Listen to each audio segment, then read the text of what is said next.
Here we go. And we're off.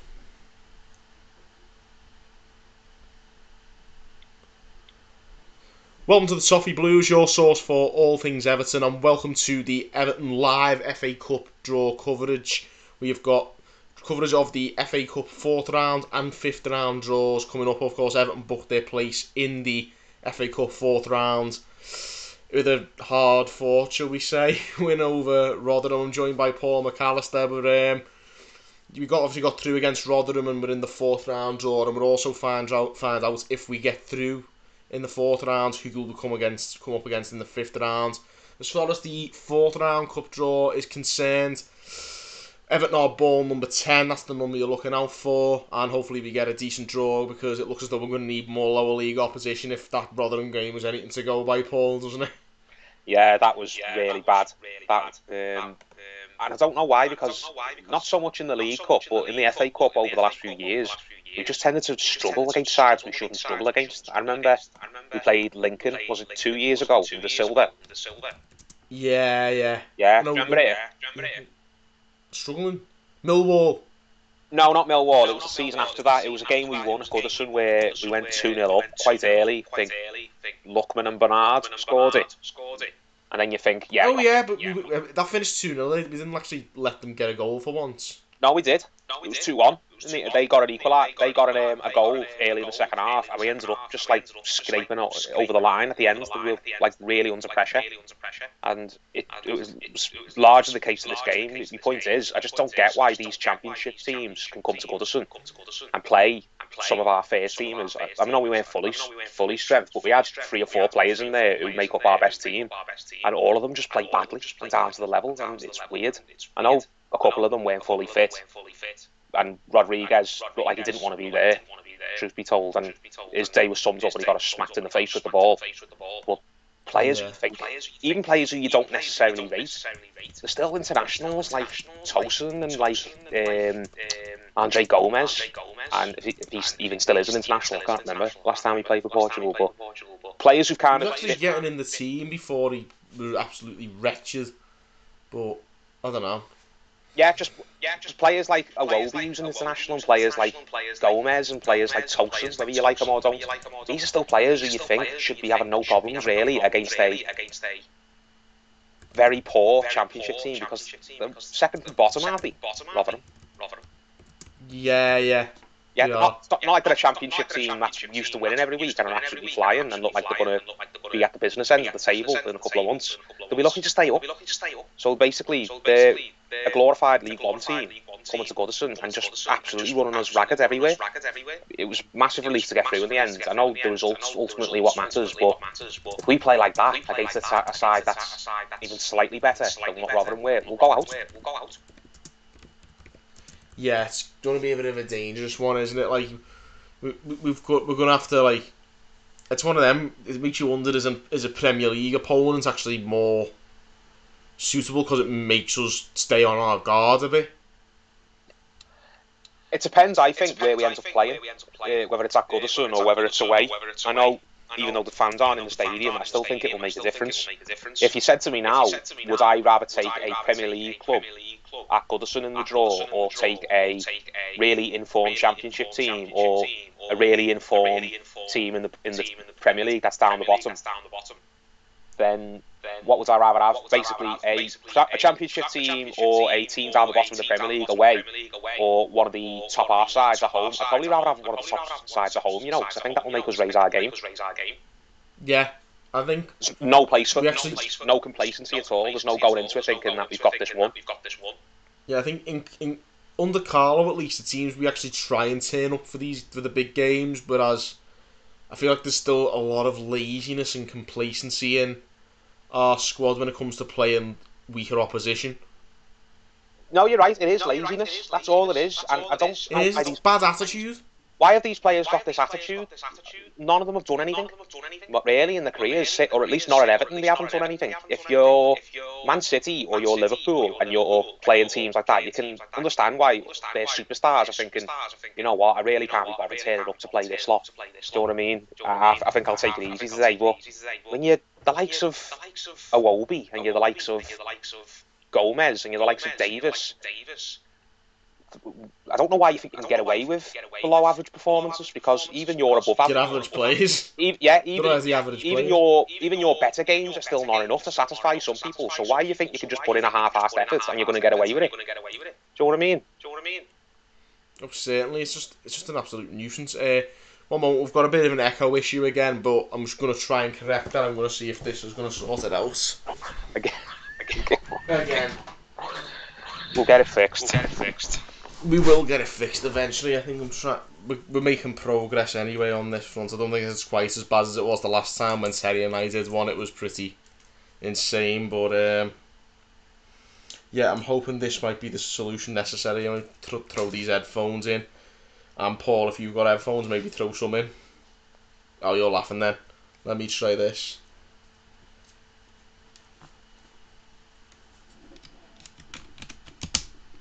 Hope this works because the draw's happening now. Right. How's that sound, guys? We'll have to wait and see how this obviously goes down among the people watching the stream and see what the reviews are like. So, yeah, obviously Lee Saxon's just asked in the chat, what channel is the draw on? And it's on BBC Two if you want to tune in and watch along with us. Right now it's happening, and it's Peter Crouch doing it. Oh, goodness, I was jinxing myself there, saying at least it's not a cop-out doing the draw. Am I still echoing people? No, it's picking up. Neil Lucas says much better. It's improved. Yeah, I think. There we go. I think we've sussed it out just in time for the FA Cup fourth round draw, which is about to get underway. It looks like Peter Crouch and he's doing both the numbers as well. So yeah, we need all the help we're gonna get in this case.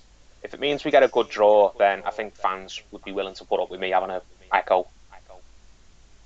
I'd rather have you have an echo than Peter Crouch do the FA Cup draw, put it that way.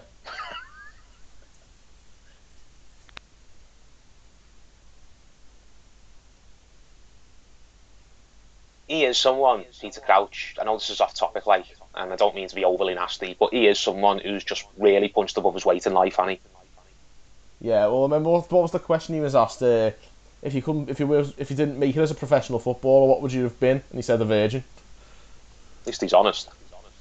Yeah, and to be fair, he's one of the more down-to-earth ex-Liverpool players, so if anyone can live with him, but that all depends on what numbers he pulls out and what order he is. So he's just a fella who played for Liverpool. He's not necessarily a cop-out, and that's... Yeah, he isn't, to be fair, and he's one of the more grounded ones, but how much I like him heavily depends on what order he pulls these balls out of a hat. So anyway, we're getting started now. This is the first ball out of the hat, and it is number 32, Cheltenham.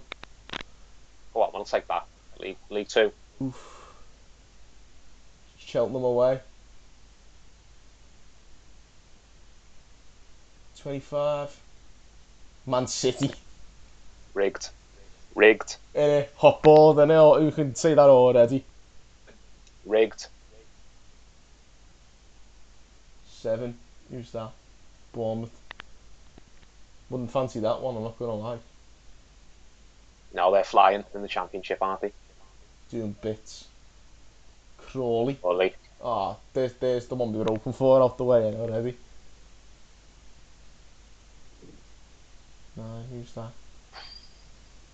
Swansea. Wouldn't fancy that one either. No.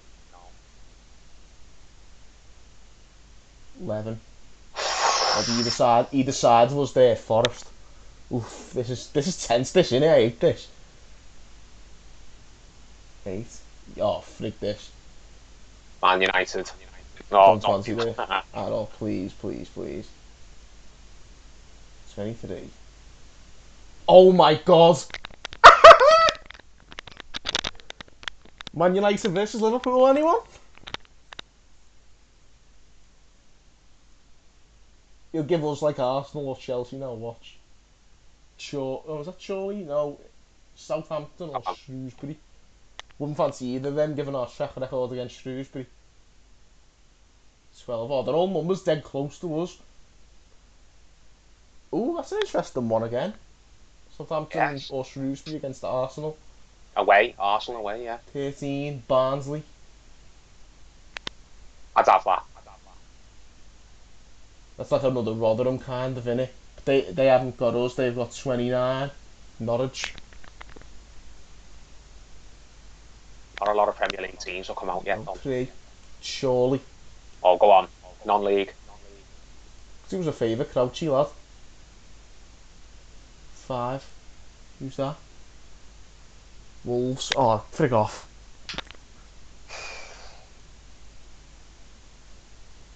15. Millwall. Oh, not Millwall again. He's trying to look really hard to look suave here, Peter Crouch, isn't he? Millwall and Bristol City. Have you ever seen the video on YouTube from like, I think it's like sometime in the late 80s where Donald Trump done the FA Cup draw? Oh yeah, he pulled United versus Leeds out the hat, didn't he? Yeah. Brighton and Hove Albion versus Blackpool. The Seaside Derby, the BBC will christen that, I bet you. The Fish and Chips Derby, yeah.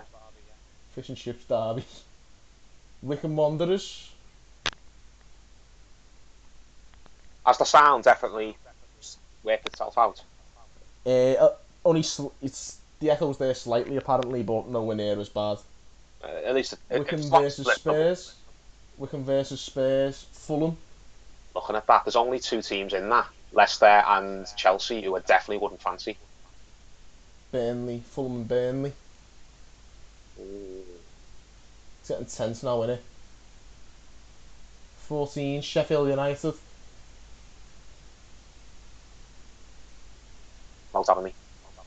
I take that. Sheffield United and Plymouth.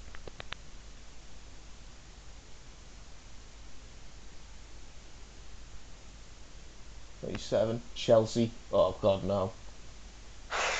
It's coming. You know it's coming. It's going to be Everton. No, Luton. Chelsea v Luton. I just don't want Leicester, and then I'll have that. I don't want Brentford actually. 6. Stockport or West Ham. It's probably going to be an away draw. Doncaster. Oh God. It's going to be Leicester. We're in for the tough one, whatever way. It's going to be Leicester, innit? 24. Brentford. Go on, give us that. I don't like them, you know. It'll be hard to play against them. 17. Oh, we've got Sheffield Wednesday, guys, but the last one's out the arse one way or another. But who are we going to end up with? I think we're the away ones. I think he's picked Sheffield Wednesday first. Oh, no, we're at home. We're at home against Sheffield Wednesday, lads. Not too bad, not too bad. No, I'd have without a doubt taken that. At home to a championship side, that. I'm not going to lie and pretend. I mean, that's exactly what we've just had and made heavy weather of, by the way, but you know, maybe we'll have had to kick up the backside we needed against Rotherham and we might actually take this one a bit more seriously, but you know, Everton versus Sheffield Wednesday, guys, your opinions, let us know in the live chat. Could have been a lot worse. Sorry, is the 5th round draw happening straight away, or is he doing this later, or? No, I think they're going to have a little bit of classic BBC Cup draw presentation banter, and then they're going to do it. Spend that an hour talking about Liverpool United. Yeah, we're going to talk about Liverpool United and basically, yeah, how we can possibly Southampton. You know, just all breathe a sigh of relief. No, it's one of them. As you said, I think one of the other than that United Liverpool one, I think the draw of the round is probably Southampton Arsenal. Southampton are really Southampton are good, and when Southampton and Shrewsbury come out, I didn't fancy it either way because I wouldn't have liked to go to Shrewsbury after 2003. Well, that's a good draw. I'm happy with that, and I think it merits opening up. Oh, it's Moisey now. Moisey's giving us his thoughts on the telly. Speaking of Shrewsbury in 2003, I bet he still has nightmares about that. Oh, he defo does. Do you know Jagielka's older brother played for Shrewsbury against us that day? Did he? Yeah, Steve Jagielka played for Shrewsbury against us. Yeah. Highlights there's the football. Innit? There's the football geek in me anyway coming out. But yeah, Sheffield Wednesday at home. Guys and girls, anyone, just let us know your opinions on this in the live comments. it's definitely. I think we're all breathing a sigh of relief, especially when it got down to like Chelsea and Leicester and even Brentford for me. I think I was really starting to. I hate being one of the last ones out of the I hat. do. But I remember 2009 and 2018 both times. I think it was Liverpool versus Everton the first thing out of the hat. So I'd rather that than have to Leon, suffer all that again. You know, the boys back I together. know Leon, Ian Clark spot on there. I was worried we would get Leicester at the end. I mean, I was. yeah, just absolutely bricking it there. I wouldn't have even fancied Brentford to be honest, but in the end we've got Sheffield Wednesday at home. It's still not necessarily going to be easy. They're in a relegation battle and they're back on the up a little bit, so they've got a bit of upward momentum even though they are down the bottom. We've got to try and let our class show. I mean, we need to put a bit more into the Sheffield Wednesday game, certainly more than we put into the Rotherham game, because let's be honest, we weren't good enough against Rotherham. We shouldn't be needing extra time at home to see them off. And Sheffield Wednesday, if anything, I know they're still struggling down the bottom with them, but they're probably a level above Rotherham in terms of the quality in their team. So I do think we need to, be a lot more on guard, and the players need to come out with a far better attitude than they did against Rotherham to make sure we get through this round. But it's still better than Liverpool away in it, which we've had on far too many occasions in recent years. So as long as it's not that, I can live with it. Beating Chelsea, Man United, Chelsea away on penalties, then getting knocked out by, what was it, Old Reading. or something? Oh yeah, no, Reading. We beat Chelsea away on pens and then got beat at home off Reading because Jermaine Beckford was our banging form striker and he got stuck in traffic on the M6 and couldn't get to the game. Speaking of old memories, we've got David Moyes and Leon back together there on the screen. David Moyes and his favourite ever player, Leon Osman. Yeah, David Moyes and his favourite ever player, but the two of them have kept as far apart as possible for social distancing purposes. I'm surprised he hasn't gone and got a job off Moyes, Probably give him one if he wanted it. I think, to be honest, Leon seems to be relishing the punditry, doesn't he? Yeah, he doesn't. Not all players want to be getting up at 7 o'clock in the morning and going into the training ground to coach kids, do they? It's for some people if that's all they know in life. But Osman probably. Osman, when he left Everton, when he got released, probably could have carried on in the Championship another year or so. I thought he was nailed on to go with Moyes to Sunderland, but I've heard him say after Everton released him, he knew he still had it in him to do another season at a slightly lower level, but he just didn't fancy it anymore. I think he trained with Wigan for a bit, didn't he? Yeah, and then he's obviously just decided that his heart's not in it. Yeah, but I know I was always surprised that Bainesy's gone into coaching, but to be fair, coaching's more his thing than punditry. You could never imagine Leighton Baines as a pundit, could you? I think if he had a go of it and got stuck in, then he'd actually be good. But it's whether he... Oh, because he's a very intelligent lad, isn't he? Yeah, but... Oh no, he's a very intelligent person, I think, Leighton Baines, but the fact of the matter is, no matter what you put on, whether it was Leighton Baines or some even more introverted ex-footballer, he can't possibly be worse than McManaman. Fletch.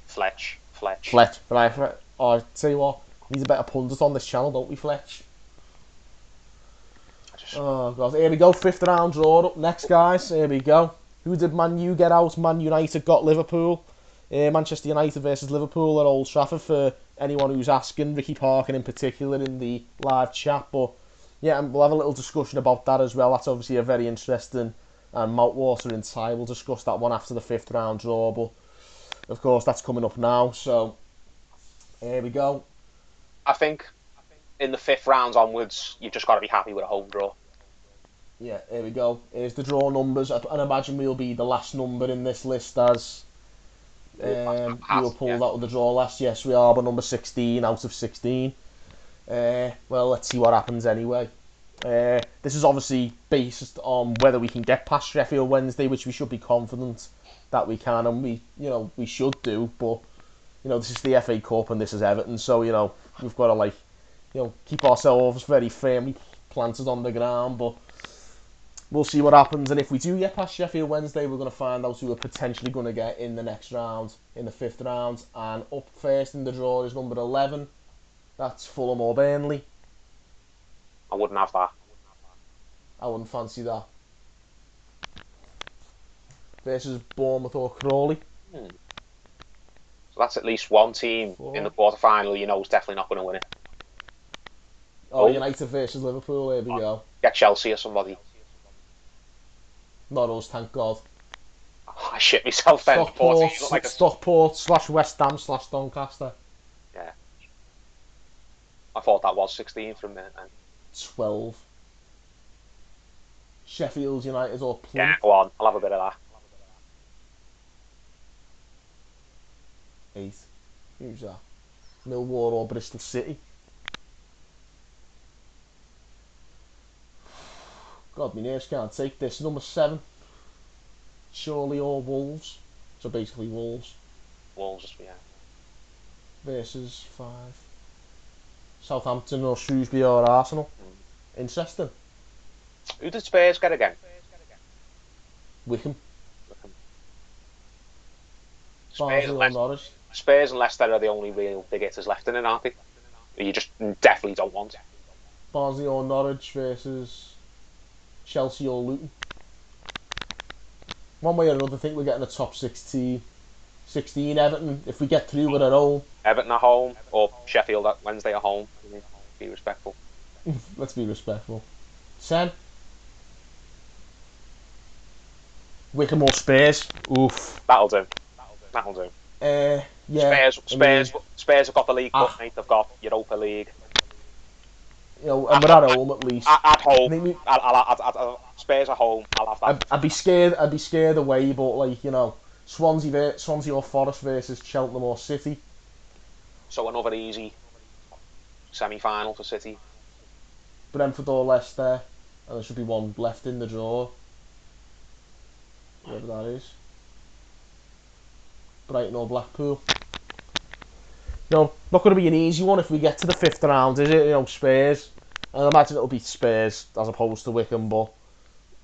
Look at it this way. If someone had said to you before we came on, right, you're going to get Sheffield Wednesday in the next round and then Spurs at Goodison in the round after that, would you have been happy with that? And I think nearly everybody would say yeah. None of our potential opponents include the word Liverpool, so I'm happy with that. And that's all that matters at the end of the day. Or Man United, because we just can't seem to buy a win over them at the minute. Especially in the cup, at least. We're bad against them in the cup. Yeah. No real standout draw, is there, for the 5th round? Potential one, anyway. Probably wasn't Spurs, probably. If maybe Wolves versus Southampton or Arsenal. And... yeah, that could be an interesting one. Is it really? Yeah, some interesting ones there. Either way, I think, you know, I'm happy with that overall. If we get through against Wednesday, it's probably going to be Spurs. Not ideal, but you know, at home, like we were saying before we actually started this live cup draw, we were discussing about our attitude towards cup games and against lower league opposition. We were saying that possibly a home game against top 6 opposition could be the perfect catalyst for us to raise our game and maybe win the occasion. You know, I think we've got to hope that's the case. Obviously that's looking ahead to Spurs. We've got to get past Wednesday first. You know, can you hear like a little bit of crackling or something, or is it just me? It'll probably be me and my cheap headphones, but no, it feels like someone's pasting bubble wrap. Never mind. Leon looks happy on BBC. Yeah, Leon's happy. Yeah, no, it goes back to what I said before. If you get a big team in the 3rd or 4th round, then I think a lot of fans just tend to write it off in their head, don't they? Because we just don't seem to beat big teams early on in cups. If any time we beat a top 6 side, it's always in the quarter-final stage or onwards. Tottenham in round 5. By that point, I think we'll probably start taking it seriously, I think. Yeah, well, we should be taking it seriously from the word go, but by that point, I think it will have dawned on the players that we've actually got it. We need to go far in this competition. We can't just turn up and think we're just going to keep playing donkey teams. We've got all the. It will have dawned on them. Yeah, we're not going to play any easy teams from this point onwards. This is when the serious end of the competition starts. So Spurs as well. I know they're looking great at the moment, and you wouldn't fancy playing them at full strength, but they've got other competitions when does the Europa League start again? That's a good question. Actually, I haven't even checked that. I mean, I assume is this tie going to be in the back end of February? I'd imagine it'll be like it's usually mid-February, around the 15th, 16th. Yeah, I know the fourth round's in about 3 weeks' time. 23rd or 24th in 2 weeks' time. Oh, is it? Oh, saying that though, the Europa League, if it starts on schedule, like it does every other year, that starts again in the middle of February. I know they've pushed the League Cup back, haven't they, to April time. But you never know, they might have injuries pile up by then. Kane tends to get injuries every point. Kane always tends to pick up some sort of problem where he misses 7 or 8 games every season. Son, you can imagine, surely isn't going to stay on as on fire as he is now until. Yeah, well, actually, the Europa League is actually we could well be sandwiched right between the 2 Europa League legs. I mean, Tottenham have got Wolfsberger from Austria, not the actual good team from Germany, the donkey team from Austria. Well, you never know. They have to go away. They have to travel, yeah. Well, the first leg is in Austria. I just want to see when the FA Cup 5th round games are going to be. Well, that's good that the first leg is away, because they'll have to make sure they go out there and win the tie in that game. Oh, no. Actually, it's a lot later than that. The FA Cup 5th round, it's actually going to be played on the 2nd of March. I thought so. I'm sure I read that the 4th round is going to be about middle of February, and then the 5th round is going to be about 2 weeks after that. I know, I'm looking at last season's, I don't know. I don't have these games. Yeah, need to find out immediately. Yeah, I mean, it's one of them. I need to look into this now. We need to look into all of the details.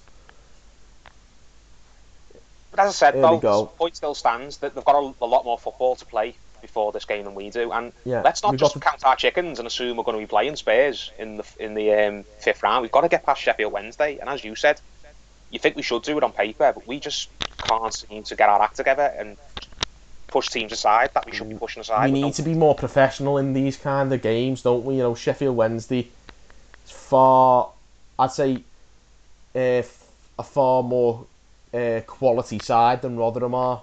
Even though they're in the same sort of relegation struggle, I think they've got far more quality in their ranks than Rotherham have. And if we play the way we did against Rotherham against them, they'll punish us. We need to get our act together for that game.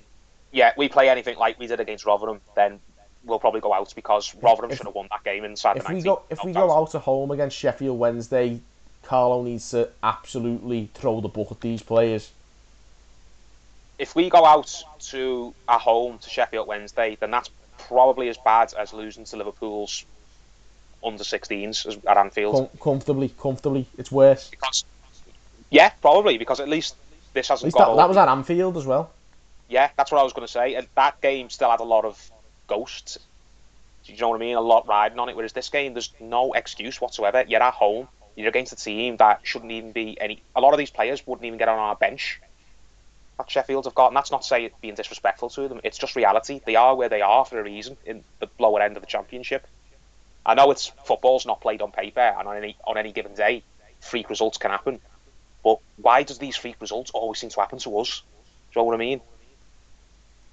You can avoid these freak results if everyone just does their job to a competent level, and that's something we just don't do. Certainly not against Rotherham. The only player who I think really came out of that game, and any credit, the other day was probably Olsen, the goalkeeper. And maybe who come off the bench. Yeah, substitutes. Everyone else, some people were worse than others, but everyone else played well below the level, and maybe it was for various reasons. Some people weren't fit, some people were tired, some people just didn't fancy it. But you just can't excuse it. It was so bad, the performance. We just seriously need to get our act together, or we can't even get started. Just when you think about the way we played against Rotherham, we're stupid to even start discussing Spurs, because we definitely can't take that for granted. It's something we've got to really. Oh, here we go. But yeah, we've just got to get our act together. Really, just Carlo needs to remind them the importance of winning a trophy at this club. It's a very important thing to break the drought, and and for Carlo to deliver on one of his aims as manager. If these players let him down, then he needs to bomb them out. Yeah, Carlo knows if he wins a trophy as Everton manager, no matter how he does it, he knows if he can win a trophy, then the Wales is oyster.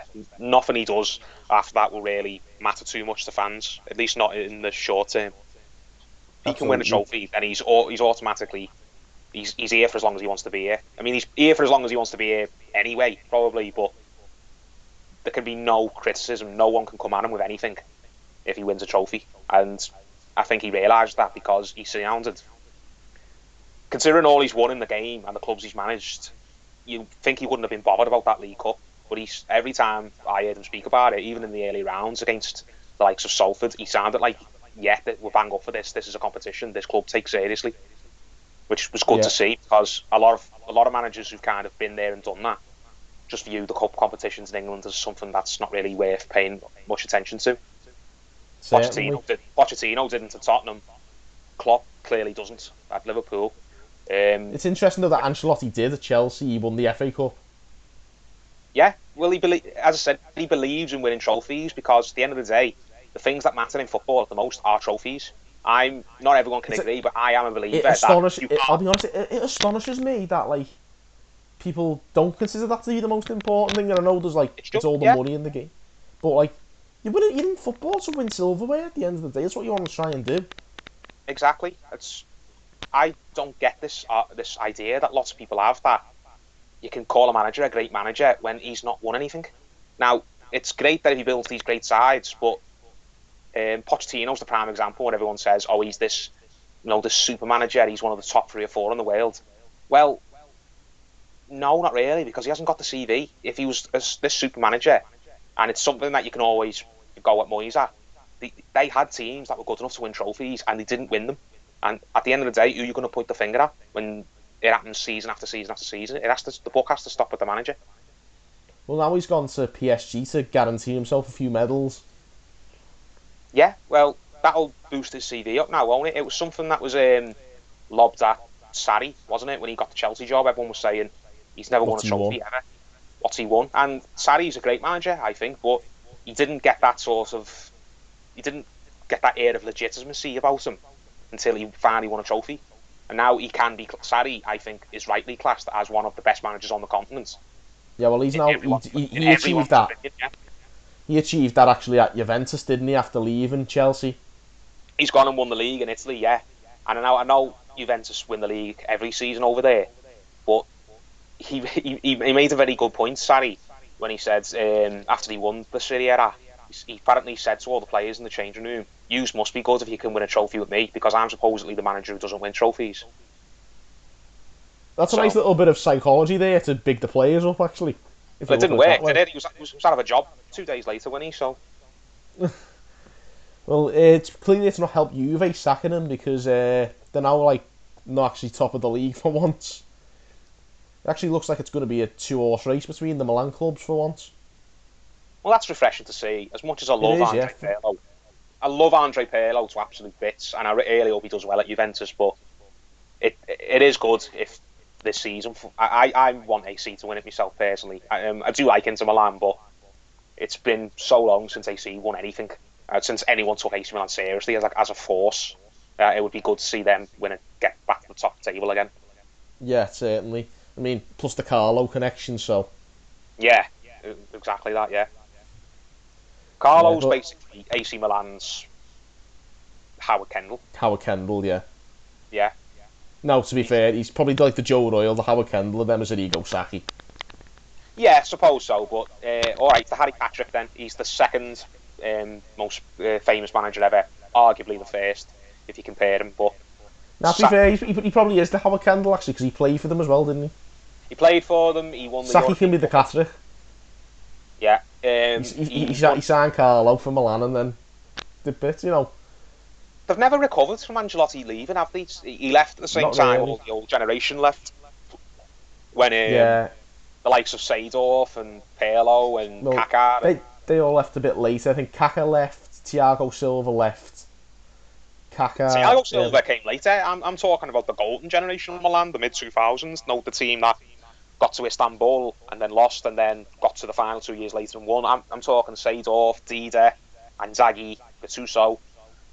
they had a lot. Some names come through afterwards who were good in their own right, like Thiago Silva and like Zlatan and like that Alexandre Pato. Pato and that, yeah. Yeah, he had a good 5 minutes, didn't he? But since then, it's just been a slow decline, hasn't it? And it's sad seeing a club that's so revered just fall away. You think United have what United have gone through since Ferguson's retired is nothing compared to what AC Milan have gone through over the past 12, 13 years. Ancelotti left. United still haven't finished bottom half. AC Milan are getting close to like Everton levels of decline. Yeah, well, they finished bottom half more than once in the last 7 or 8 years. And they're basically just given the job to all these ex-players because no one else really wants it. They've gone through Seedorf, they've gone through Gattuso. I think Inzaghi had it for a bit because no manager worth his salt wants to take the project on, which is sad considering what a massive club they are. Yeah, it's a mad one, but you know, it's one of them. It makes you realise like how good a manager Carlo was, what he got out of AC Milan, because I think they were in a bit of a bad way when he took them over in 2001. Yeah, like what he oversaw there in the 8 years he was there was unbelievable. That was Ancelotti at his peak, wasn't it? At AC Milan. It really was. I think Ancelotti, we could probably get something like that out of Carlo if we give him 8 years ourselves. You know what I mean? I think it's more that. I wouldn't be against it. No, I'm not saying give him a couple of European Cup finals.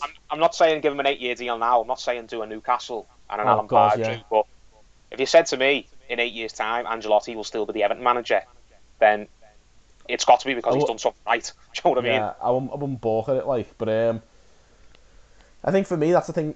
I think he's one of the few managers you see it there at AC Milan where he was given a lot of time. Italy in particular are great for like sacking managers every like half a season, like even when they've done well. They're really great, aren't they? For not really, even when managers win, they kind of don't really give them much credit for it. I mean, Sarri won the Serie A and then was out of a job. For the Monday. What's his name? The fella who's Sarri replaced. Allegri. Yeah, Allegri won 5 league titles and 4 cups. Basically, won 4 domestic doubles and got them to 2 Champions League finals as well, where they only lost to Zidane's AC and Enrique's Barca. So it's not like they're losing to no marks. They were a really special team, but Allegri in Juve is not really considered much of a. He's definitely not a legend over there. They all revere Conte a lot more than Allegri, considering Allegri was there longer and won more and got them further in Europe. And even so, I think that's probably because that's because I think they big up players more, and Conte was actually an ex-Juventus player as well as an ex-manager. And because Allegri had won a Serie, he was the last manager with AC Milan to win the Serie A in 2010. I think he was there, and because let's say if Arsenal or Chelsea hired a manager who'd won the league for Liverpool or United, would they be balking at him? No. They'd be made up to have that. If Arsenal got Jose Mourinho now, or the Jose Mourinho of, let's say, 2 years ago, if he hadn't gone to United when he did, if he'd have gone straight from Chelsea to Arsenal, I think the majority of Arsenal fans would have been really happy with that because he was coming off winning a league title very recently. He was considered a manager at the top of his game. Would all those fans have gone mad? I don't think so.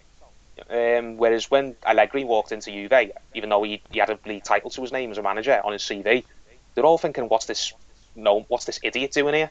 It was as if he'd just stepped up out of the 4th division. Yeah, it's weird, mad one. It's just a weird dynamic in Italy. Yeah,